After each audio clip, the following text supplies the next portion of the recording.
few minutes looking at one way to improve your writing skill, and that way is by using the semicolon.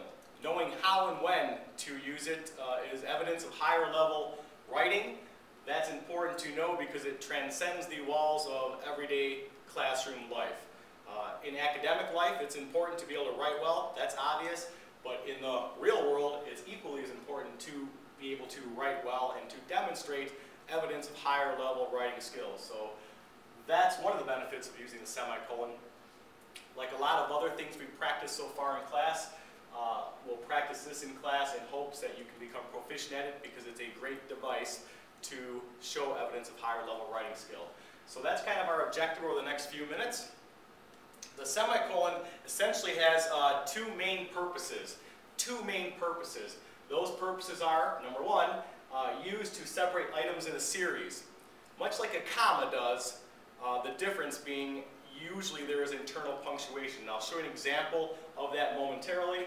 The other main point or main usage for a semicolon is used to separate two independent clauses. And we've been doing some of that already by joining two independent clauses with a conjunctive adverb. So that's something, a continuation. We've been doing that, so that won't be new information. This first one will probably be new information, so you may want to jot some of this stuff down in your English entry book. Items in a series. Okay, I have three different examples up here. I've highlighted the semicolon in each example in red. The first example. She saw three men, Jamie, who came from New Zealand, John, the milkman's son, and George, a gaunt kind of man. Two things with this sentence. You're going to notice the appositive usage. We've talked about that. In this case, we are giving descriptions or names to the noun that comes before it. That's good. That's evidence of conciseness like we've practiced. But what makes this a nice looking sentence is the fact that we are using semicolons to separate items in a series. Much like we would use a comma, the difference typically being, in this case, we have a positive, we're separating positives, but the main difference is that you have multiple words. Typically with a comma, you're limited to one or two words. With an items in a series, okay, so that's a good example. I have my positive phrases. Between those, I'm using semicolons.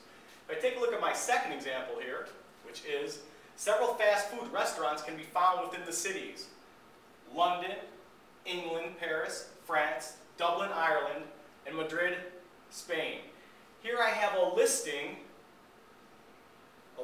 of cities within countries. I'm separating that listing, because that's an items in a series, with semicolons. Here I have my first one, separating England and Paris. My second one separating France and Dublin. My last one separating Ireland and the conjunction and.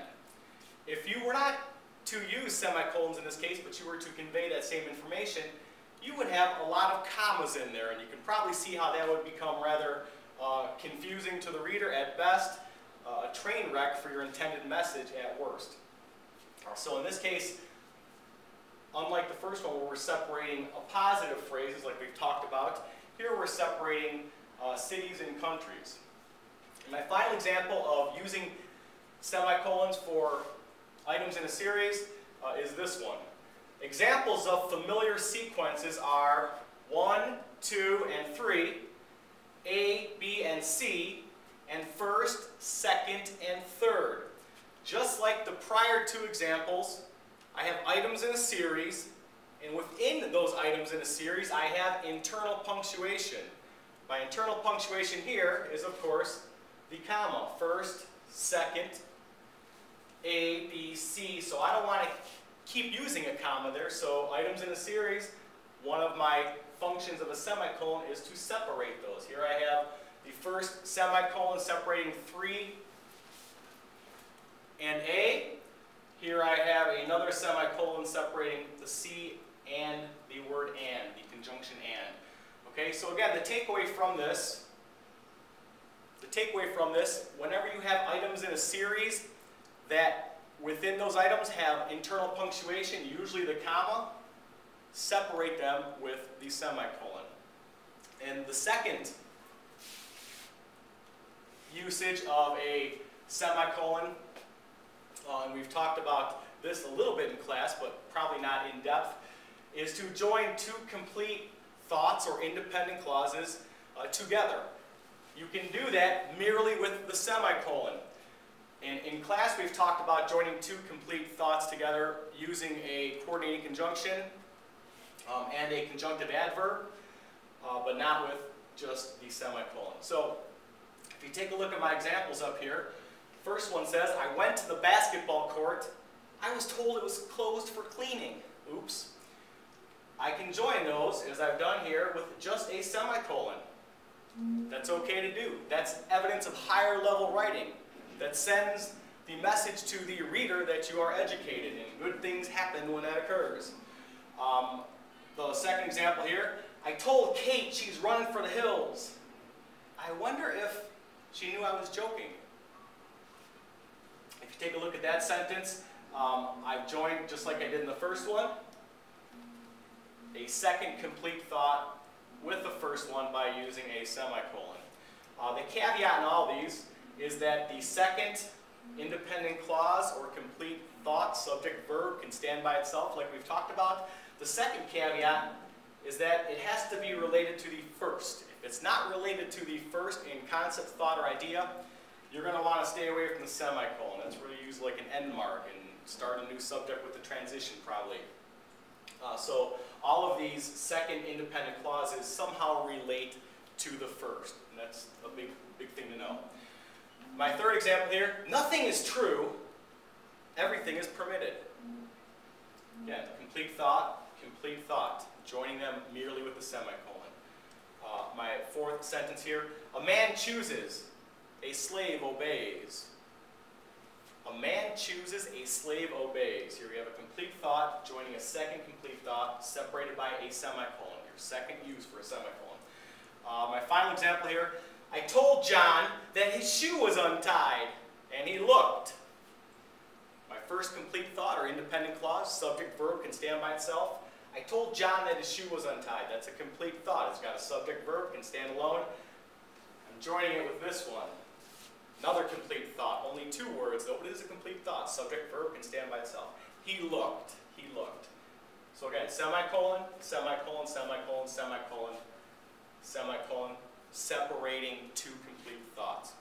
Our last one that I'm going to show you also separates two complete thoughts or independent clauses.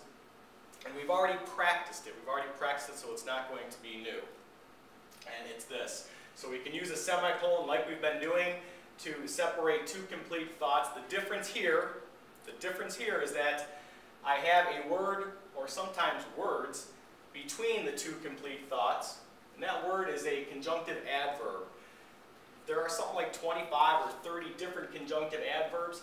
You don't necessarily need to memorize them all, but be familiar with the most common ones, so as a writer you can draw upon those in your toolbox of needs, if you will. So my first example here, again, using a semicolon to join two complete thoughts. I'll have a conjunctive adverb, then I'm going to have a comma. So we do have a second punctuation mark, a comma. We've practiced this, so here's the first example. Everyone knows he is guilty of committing the crime. Of course, it will never be proven.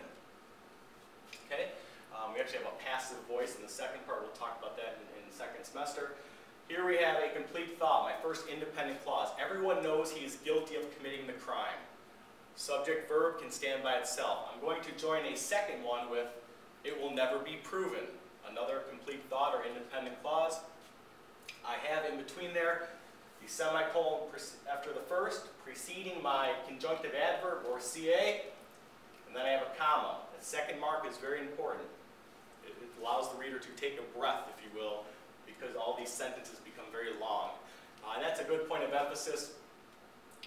Writing like this, periodically, like anything else with variety, it's good. You don't always want to have all your sentences of this length because it becomes very problematic for the reader. They're not allowed to catch their breath, if you will. So periodically, yes. Every time, no. Variety is good. Short sentences are good, too. My next sentence here, it can occur in both melodic and harmonic lines. However, it is subject to certain restraints. Okay, I'm joining two complete thoughts again, separating them with a semicolon, preceding a conjunctive adverb. However is your most common conjunctive adverb. However, moreover, consequently, furthermore, of course, thus. So I'm joining that again with a conjunctive adverb. A comma comes after the CA. A second complete thought. It is subject to certain restraints. My final example here, joining two independent clauses with a semicolon and a conjunctive adverb, is as follows. Of these patients, 6 were not enrolled. Thus, the cohort was composed of 141 patients at baseline. Okay, obviously talking about a medical study. My first example here, this is a nice looking sentence for a couple of reasons. I start off with a dependent clause, and then I join a independent clause, and then I'm going to build from that, so the whole thing becomes one. So of these patients, 6 were not enrolled is my first complete thought or independent clause.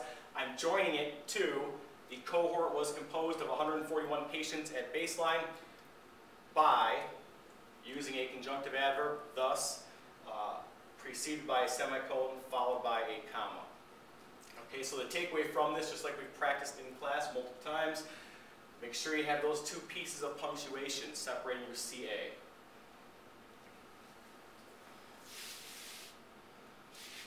All right, that concludes, again, the introduction to at least 2 of the 3 new methods of using a semicolon. For tonight, I'd like you to take a few minutes, reflect back on this particular video lecture, take notes as you feel the need to in your assignment notebook, your English notebook, and come up with, for tomorrow, 6 total sentences. 6 total sentences. That's not that much. Have fun with them if you want. If you want to use me in your sentence, feel free. Of those sentences, please have 2 sentences for each method. So you'll have 2 sentences that have items in a series in them that are separated by semicolons. You'll have 2 sentences that join 2 complete thoughts with just a semicolon. And your last 2 sentences, I'll ask you to have 2 independent clauses that are joined with a semicolon and a conjunctive adverb. I believe in your English notebook you have some notes on the most common types of CA. We did cover that. So lastly, please be willing to share your sentences. There's a lot of value in that, so like always, we'll continue to do that.